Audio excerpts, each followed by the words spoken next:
ወመንፈስ ቅዱስ አሃዱ አምላክ አሜን። እንደምን ሰነበታችሁ? አሜን። የአምላካችን የልዑል እግዚአብሔር ስሙ የተመሰገነ ይሁን። እቤት ያሉትን ልጆች ወላጆች ሁሉንም እስቲ እንደምን ሰነበታችሁ እንበላቸው። እዚያ ዞረን እግዚአብሔር ይመስገን ይላሉ ብለን ተስፋ እግዚአብሔር የተመሰገነ ይሁን። ታሪኮቻችንን እንግዲህ የመጽሐፍ ቅዱስ ታሪኮችን ቀጥለናል አይደል? ዛሬ ደግሞ ክፍል ስንት ላይ ደርሰናል? 96 ነው መጽሐፋችን። መጽሐፈ ሳሙኤል ቀዳማዊ ነው። እዛ ላይ ያሉትን ታሪኮች እንግዲህ የዛሬውንና በሚቀጥለው ሳምንት አንድ ታሪክ አለ። እሱን ስንጨርስ መጽሐፈ ሳሙኤል ቀዳማዊ ላይ ያሉ ታሪኮችን እናጠናቅቃለን ማለት ነው። እግዚአብሔር ይመስገን አትሉ? ከዛ ወደ መጽሐፈ ሳሙኤል ካል ደግሞ እንቀጥላለን። ታሪኩ ይቀጥላል ማለት ነው። በጣም ጥሩ። እንግዲህ እዚህ ጋር አንድ የምነግራችሁ ነገር እቤት ላሉትም ልጆች ለእናንተም ቢሆን የባለፈውን ታሪክ ስላልተማርኩኝ ይሄኛው በቃ አይሆነኝም ብላችሁ መተው የለባችሁ። እሺ፣ ይሄ ራሱን የቻለ የሚያስተምረን ነገር አለ። ቢቻል ከኋላ እያጣሩ መምጣት ነው። አለበለዚያ ግን በጥያቄም በማንበብም ስለሚሟላ ካቆማችሁበት መቀጠል ያስፈልጋል። እሺ፣ በጣም ጥሩ። እሺ፣ ዛሬ ደግሞ የምንማርበት የታሪካችን ርዕስ ሳኦልና ጠንቋይዋ ሴት ነው የምንማረው። እስቲ ደግሞ እቺን ምን አመጣት? ዳዊትን የመሰለ ሰው እያለ እግዚአብሔርን የመሰለ አምላክ እያለ ለሳኦል የሚመክሩ የተለያዩ ነቢያት እያሉ ሳሙኤልን የተኩ ግን እንደው ጠንቋይ ሴት ምን አመጣት? እስቲ ዛሬ እንመልከት። እሺ፣ ህይወታችን ብዙ የሚያስተምረን ነገር አለ። ወደ በጎ እንድንሄድ እንመከራለን፣ ከክፉ እንድንሸሽ ደግሞ እንመከራለን። ስለዚህ መጽሐፍ ቅዱሳችን ይመክረናልና ልጆች ስለሆናችሁ በታሪክ ብዙ ነገር ታገኛላችሁ በሚል ይሄን ታሪክ ደግሞ ለዛሬ አዘጋጅቼላችኋለሁ። እንግዲህ ሳኦል ከእግዚአብሔር በመራቁ የእግዚአብሔርን ትእዛዝ ባለመፈጸሙ ነብዩ ሳሙኤል ያለውን ነገር አስታውሶ ባለመተግበሩ ዳዊትን የመሰለ እርኩስ መንፈስን በገና እየደረደረ የሚያርቅለትን ሰው በማሳደዱ ምክንያት ከእግዚአብሔር ጋር ተጣልቷል። ርቆታል፣ ሁሉ ነገር ተምታቶበታል። ህዝብ መምራት አይደለም ራሱንም መምራት ማስተዳደር አልቻለም። ግራ የገባው ሰው ደግሞ በተለይ ከእግዚአብሔር ሲርቅ የሚያረጋቸው ነገሮች አንዳንዴ ጥሩ አይደሉም። ወደ መጥፎ ነገር ይሄዳል። ዛሬም እግዚአብሔር ይመረኛል ብሎ ወደ ልቡ ካልተመለሰ ሰው እየባሰበት ነው የሚሄደው። ስለዚህ ሳኦል እንደዚያ ነበር ሁኔታው። እየባሰበት ክፉ ነገር በክፉ ነገር ላይ እየጨመረ ነበር ይሄድ የነበረው። ደግሞ የሚገርማችሁ በደናው ጊዜ እግዚአብሔር ነው አምላክ፣ ከሱ በቀር ማንም የለም፣ እሱ የሚሰራው ስራ ነው እንጂ ሰዎች ዝም ብለው ሰይጣን እያመጡ አጋንንት እየጎተቱ የሚሰሩት ስራ ትክክል አይደለም ብሎ ድሮ በደናው ጊዜ በአገሩ ላይ የነበሩ ጠንቋዮችን፣ ሟርተኞችን፣ አጋንንት፣ ሰይጣን የሚጠሩትን በሙሉ አባሯቸው ነበር፣ ገድሏቸው ነበር፣ አጥፍቷቸው ነበር። አሁን እግዚአብሔር ከሱ ጋር ሲርቅ እግዚአብሔር ከሱ ጋር ያልሆነ ሰው ደግሞ የሰይጣን መጫወቻ ነው የሚሆነው። ስለዚህ በዚህ ሰዓት ምን አደረገ? እነዛ ካጠፋቸው ጠንቋዮች መካከል አንድ ሰው ፈለገ። ከዚያ ሰዎቹን ሰበሰበና በዚያ የነበሩትን የሱን ታዛዦች እስቲ ሄዳችሁ የሚያሟርቱ ሰዎች አጋንንትን የሚጠሩ ሰዎችን ሲፈልጉልኝ አንድ ሰው የምጠይቃቸው ነገር አለ አላቸው። ከዚያ በኋላ በዚያ የተሰበሰቡ ሰዎች ሁሉም ጠፍተዋል። ነገር ግን አንዶር በምትባል አንዲት ቦታ ያለች አንዲት ጠንቋይ ያለች ብለው ነገሩት። ቤት አላቸው። በአንዶር። እሺ አለና ማንንም ሰው ሂዱ አምጡልኝ ብሎ ሳያዝ ቀስ ብሎ ራሱ ልብሱን ቀይሮ ሰውነቱንም ሌላ አስመስሎ ከሱ ጋር ሁለት ሰዎችን ብቻ ይዞ ወደ አንዶር ሄደ።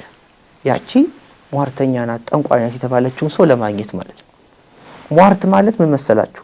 ሟርተኛ ማማረት ሲባል ለሌላው ሰው ክፉ ነገር እንዲሆን መናገር ማለት ነው። ገብቷችኋል? አሁን አንድ ሰው ይባላል እንደዚህ አይደለም ትክክል ባይሆንም ይሄ ሟርተኛ ይባላል። ያ ማለት በሌላው ላይ ክፉ ነገር መናገር ማለት ነው። ክፉ እንዲደርስበት መመኘት ማለት ነው ሟርት ማለት። ስለዚህ እንደዚህ የሚያደርጉ ግን ክፉ ነገር እንዲሆን ደግሞ እንዲያግዟቸው አጋንንትን የሚጠሩ ሰይጣንን የሚጠሩ ሰዎች ናቸው። እና ይቺ ሴት እንደዚህ ነበር የምታረገው። ከዛ ሳኦል ቀስ ብሎ ገባና እሷ አላወቀችውም መጀመሪያ። ከዛ እባክሽን በመናፍስት በርኩስ መንፈስ አሟርችልኝ ደግሞ የምነግርሽንም ደግሞ ሰው አስነሽልኝ አላት። አያችሁ እግዚአብሔር ስለተለየው ሳኦል ትላንትና እንደዛ ጥሎት የነበረውን ነገር ዛሬ ድጋሚ ለማንሳት ሞከረ። ስለዚህ እባክሽ አሟርችልኝ፣ በርኩስ መንፈስ ጠርተሽ አሟርችልኝ፣ እንደገና ደግሞ የምጠይቅሽን ሰው አስነሽልኝ አላት። እና እንደውም ማን ነው ብላ ስትጠይቀው ማስነሳል ሰው ማን ነው ብላ ጠየቀችው። መጀመሪያ ሳኦል እንዳይገድለኝ ሳኦል እኮ እንደዚህ አይነቱን ሰዎች እንደሚያጠፋ አታውቅምን ብላው ነበር። በኋላ እሱ በሕያው እግዚአብሔር እምልልሻለሁ ይሄን ነገር አያውቅብሽም ምንም አትሆኝም አላት። ከዚያ ማን ነው ማስነሳልህ ብላ ስትጠይቀው ሳሙኤልን አላት። ሳሙኤል ትክክል እንደሚነግረው ያውቃል አይደል? ግን የሄደበት መንገድ ጠማማ መንገድ ነው እና ሳሙኤልን አላት። ከዛ እቺ ደግሞ ባጋንንት አሰራር ስለምታምን ሄደችና ገብታ አሟረተች። እነሱ በራሳቸው የሚያነበንቡት ነገር አለች። አነበነበችና ሰይጣንን ለመጥራት ሞከረች። የዚህን ጊዜ በመካከል ሳሙኤልን ስታየው ደንግጣ ብላ ጮኸች። ከዛ አጠገቧ ቆሟል ሳኦል እና የዛን ጊዜ ያ የነበረው ፊልቱን ለዋወጠና መጣ። ትክክለኛው ሳኦል ሆነ። አወቀችው የዚህን ጊዜ። ለምን አታለልከኝ ግን ሳትነግረኝ አስቀድመ ሳኦል መሆንን አለችው። ምክንያቱም ሳኦል እንደሚያጠፋ ታውቃለች አይደል? መጀመሪያ የሚመጣላት ነገር በቃ አትስሩ የተባለውን ሰርቻውና ሊያጠፋኝ ነው ብላ ነው ያሰበችው። ከዚያ ሳኦል እሱን ታዩና ምን እንዳየሽ ንገሪኝ አላት። አሁን የዚህን ጊዜ አንድ ረጅም ሽማግሌ ሰው መጎናጸፊያ የለበሰ ከመሬት ውስጥ ሲወጣ አየሁ አለችው። ሳኦል የዚህን ጊዜ ሳሙኤል እንደሆነ ገመተ። ይሄማ ሳሙኤል ቁመናውን ሁኔታውን ስለነገረችው ማለት ነው። ከዚያ በኋላ ያ ሳሙኤልን የመሰለው ሰው አነጋገረው። ለምን ጠራኸኝ? ለምን ፈለከኝ አለው። ከዚያ በኋላ እግዚአብሔር ርቆኛል ስጠይቀው መልስ አይመልስልኝም አለ። መጀመሪያም ወደዚህ ከመምጣቱ በፊት ወደ እግዚአብሔር ጠይቆ እግዚአብሔር ግን በቃ ከሱ ጋር ያለውን ንግግር ስላቆመ ስላልተመለሰ ትቶት ነበር እና እግዚአብሔር አልመለሰልኝም አለው። ከዛ ምን አለ ያ ሰው እንደ ሳሙኤል ሆኖ የመጣው እና እግዚአብሔር ካልመለሰልህ ታዲያ ምን ይሁን? እግዚአብሔር እኮ ካንተ ፊቱ መልሷል። ለባልንጀራህም ደግሞ ንግስናውን አሳልፎ ሰጥቷል። ባልንጀራው ማለት ዳዊት አሳልፎ ሰጥቷል። እንደውም ነገ በማለዳ በሚደረገው ውጊያ አንተና ልጆችህ ትሞታላችሁ አለ። እሱ ያሰበው ሌላ፣ የሄደበት መንገድ ግን ጠማማ ስለሆነ ጭራሽ የዘመኑ ፍጻሜ እንደሆነ ነገረው ማለት ነው። ከዛ የዚህን ጊዜ በቁመቱ ወደቀ። በቃ ያሰበው ነገር ሌላ ስለሆነበት እና ደነገጠ። ደግሞ እህልም አልበላም አለ። በቃ ከዚያም በኋላ ሲያዝን ሲተክዙ አለ ቀኑ ሙሉ። አብሮት የነበሩት ሁለት ሰዎችና ያቺ የአይን ዶሮ ጠንቋይ ምግብ እንዲበላ ለመኑት። እንዴ አላቸው መጀመሪያ። ያው በኋላ ግን በጣም አጥብቀው ሲያግባቡት እሷ የነበራት አንድ ጥጃ ነበርና ያን ጥጃ ታረደ። ሳኦልም በላ። አያችሁ የት መሄድ እንዳለበት የት መብላት እንዳለበት ሁሉ ማወቅ እስኪሳነው ድረስ ሆነ ሳኦል ማለት ነው። ይሄ ሁሉ ከማን ስለተለየ ነው? ከእግዚአብሔር ስለተለየ። እግዚአብሔር ምራ ሲለው እሱ ጭራሽ ለመመራትም አልቻለም፣ መመለስ አልቻለም ወደ እግዚአብሔር። አሁን ደግሞ የባሰውን ክፋት ሰራ። እግዚአብሔርን ትቶ በቀጥታ ከኔ በቀር ሌላ አምላክ አታምልክ ወደሚለው ትእዛዝ ማፍረስ ውስጥ ሄደ። የሚያደርግለት እግዚአብሔር ሆኖ ሳለ እግዚአብሔርን በመፈለግ ሰበብ ውስጥ ግን ሰይጣን የሚጠሩ ሰዎች ጋር ሄደ ማለት ነው። ስለዚህ ይሄን በማድረጉ እግዚአብሔር ተቀየመው። ያቺ ሴት እና እነዛ ሰዎች ያን ጥጃ አረዱና መገቡት። ለጊዜው ተረጋጋ። ነገር ግን በዚህ በራሱ ባጠፋው ጥፋት ነገ የህይወቱ ፍጻሜ እንደሚሆን ተነግሮታል ሳኦል።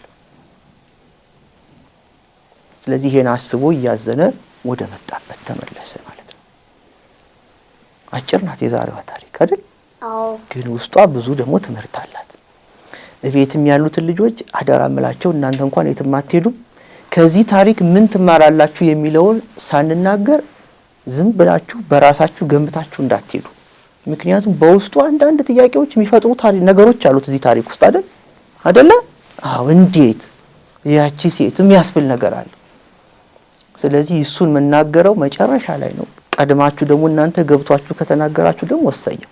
ስለዚህ እስከ መጨረሻው መቆየት አለባችሁ ማለት ነው። እሺ? አሁን ተራው ምንድነው? እናንተ ከታሪኩ እሺ ንገሩኛ መጀመሪያ ከታሪኩም የተማራችሁትን ትነግሩኛላችሁ። እሺ ከሷ እንጀምራለን፣ ከዛ እሷ ጋር እንቀጥላለን። 3 4 እሺ ከእግዚአብሔር በቀር ሌላ አምላክ እንደማናመልክ ወይም ማምለክ እንደሌለብን። በጣም ጎበዝ። እሺ እሺ እኛ ማንፈልገው ነገር በሌሎች ሰዎች ላይ ለማድረግና ክፉ ስራን አለመስራት። በጣም ጥሩ። እሱን የት ጋር የተማርሽው ታሪኩ ላይ? በማማ ሳውል ሲያማርት ጠንቋይ ሴቷ ጋር ሄዶ በራሱ ተሸፋፍኖ ሰይጣን እንዲጠራ በማድረግ። በጣም ጥሩ። ያው እሷ እንድታማርት በመጋበዙ ማለት ነው። ማርት ማለት ደግሞ በሌላው ሰው ላይ ክፉ ነገር እንዲሆን ማድረግ ማለት ነው። ይሄ የሰይጣን ስራ ስለሆነ ማለት ነው ማድረግ የለብንም። እንዲህ አይነት ነገር ማሰብም ጭራሽ የለብንም ነው። ጥሩ፣ በጣም ጥሩ። እሺ ማዶት። እኔ ከዚህ ታሪክ የተማርኩት እግዚአብሔር እንዳለ እያወቅን እሱ የሞተው እንደሚያስነሳ እያወቅን ግን ለጠንቋዮች ኃላፊነቱ ሰጥተን ከምናስብ ይልቅ እግዚአብሔርን እያሰብን ይቅር በለን ብሎ ወደ በፊቱ ነገር መመለስ እንዳለብን። ጎበዝ ጎበዝ ጎበዝ ጎበዝ። በጣም ጥሩ። እግዚአብሔርን ይቅር በለን ማለት እንጂ ሲጨንቀን ከሱ ይልቅ ሌላ ስራ ውስጥ መግባት የለብን የሚለው ነው። በጣም ጥሩ። ሲጫት ሁሉንም ነገር ማድረግ የሚችለው እግዚአብሔር ብቻ ነው እንጂ ሌሎች ጠንቋዮች ማድረግ እንደማይችሉ። በጣም ጥሩ፣ በጣም ጥሩ። ጎበዞች ትክክል ነው የመለሳችሁት። ዋናው ሐሳብም ገብቷቸዋል። እሺ በዚህ በኩል 1 2 3 ድጋሚ ከሆነ ድጋሚ ነው ይቅርብኝ በሉ። እሺ ግዴታ መናገር የለባችሁም። እሺ በጣም ጥሩ። እኔ ከዚህ ታሪክ የተማርኩት ምንም ነገር ቢፈጠር እግዚአብሔርን መተው እንደሌለብን። ይሄን የተማርኩበት ቦታ ሳኦል እግዚአብሔር እሱን ሲርቀው ወደ ጠንቋያ ሄዶ ይሄን ነገር በማድረጉ ነው። በዚህም ከኔ በቀር ሌላ አምላክ አታምልክ የሚለውን ሕግ አፍርሱ። በጣም ጥሩ፣ በጣም ጥሩ። ጎበዝ። ሲጭውለሱ እሷ በደንብ አሟልታ ነው የነገረችን። እሺ እኔ ከዚህ ታሪክ የተማርኩት የእግዚአብሔርን ትእዛዝ አለማፍረስና ሁልጊዜ እግዚአብሔር ከኛ ቢርቅም ታማኝ ሆነን ቢርቅንም ሁልጊዜ ታማኝ ሆነን መኖርና ወደ አሳሳች የሆነ ሰው ጋር አለመሄድ። በጣም ጥሩ። መመለስ ነው ያለብን። በጣም ጥሩ። እሺ ስጠው ለናውድ። እኔ ከዚህ ታሪክ የተማርኩት በጣም ክፉ ነገር እየተባባሰብን ሲመጣ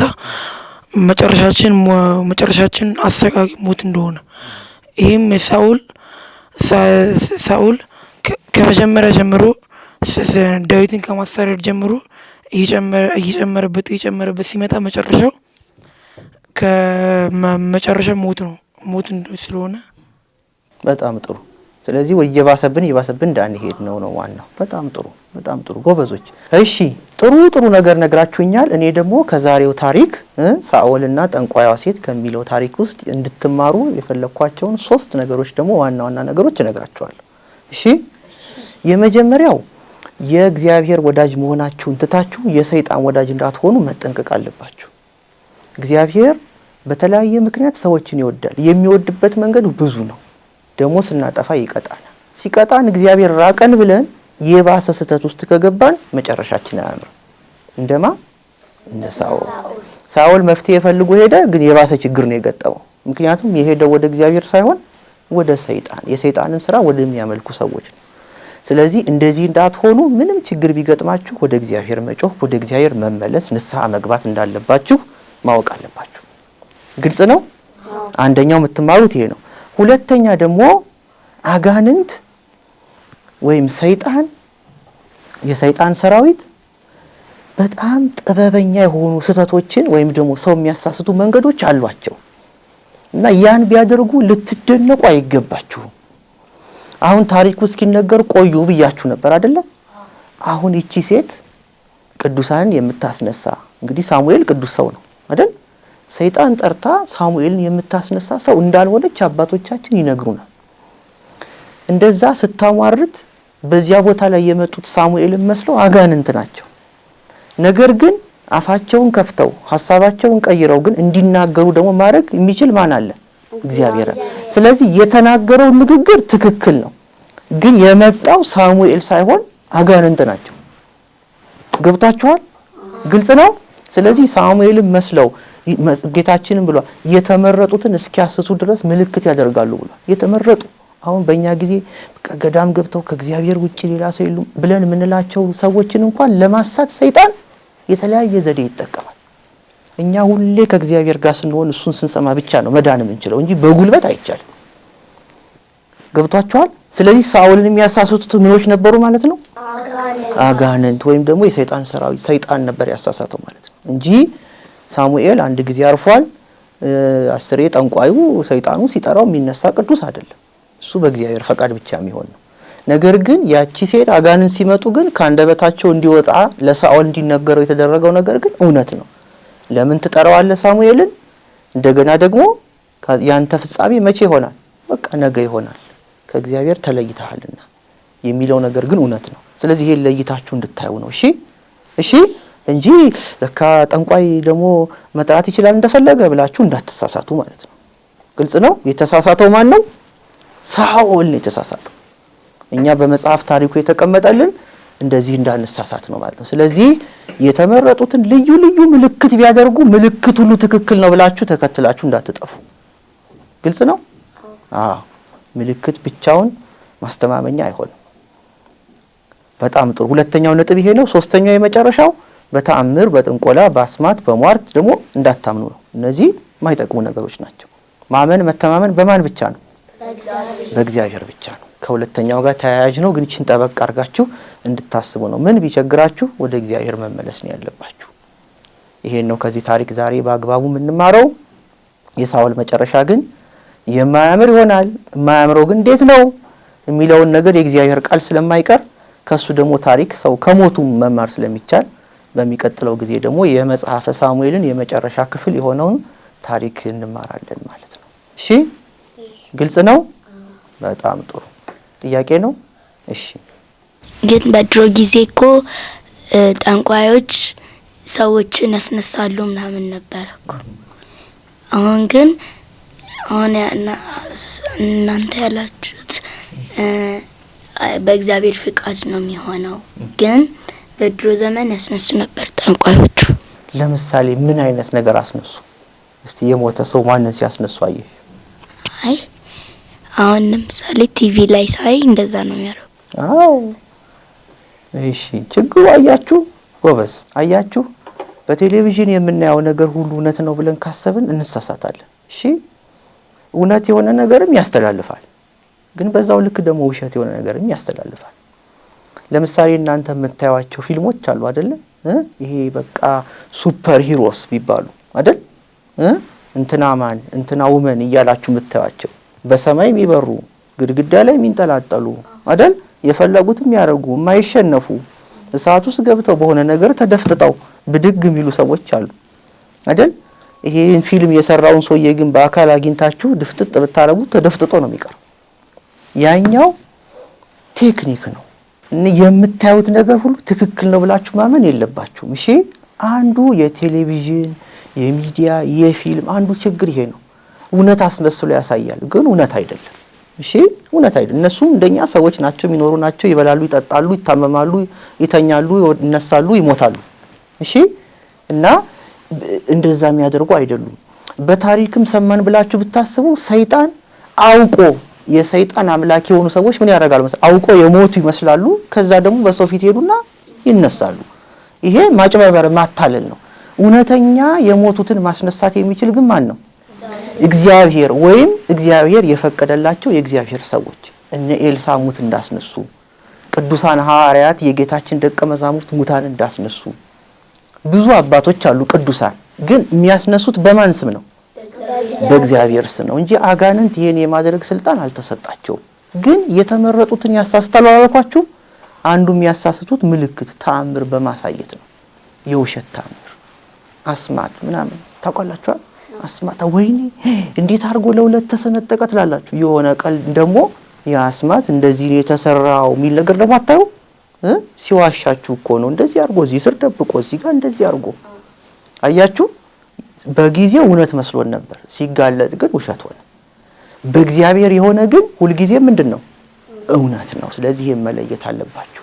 ጥሩ ጥያቄ ነው። እሺ እናንተም ቤት ያሉትም ልጆች ከዚህ መማር አለባችሁ። በተለይ በቴሌቪዥን የታየ ነገር ሁሉ እውነት ነው ብሎ ማለት በጣም ስህተት ነው። እውነት ያለው መጽሐፍ ቅዱሳችን ውስጥ በአባቶቻችን ታሪክ ውስጥ ነው ያለው። እሺ እንግዲህ ሁልጊዜ እንደምላችሁ ጽኑ በእምነታችሁ፣ ጠንክሩ በትምህርታችሁ፣ ታዘዙ ለእናት አባታችሁ ለታላላቆቻችሁ፣ ደግሞ ተፋቀሩ እርስ በርሳችሁ። ተስፋ አላት በእናንተ ቅድስት ቤተክርስቲያናችሁ ኦርቶዶክሳዊት ተዋሕዶ ሃይማኖታችሁ። ኢትዮጵያ ደግሞ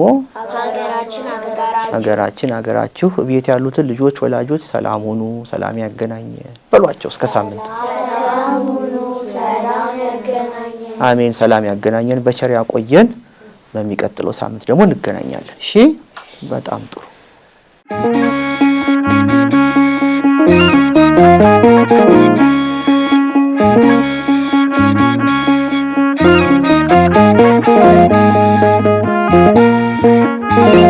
Thank you.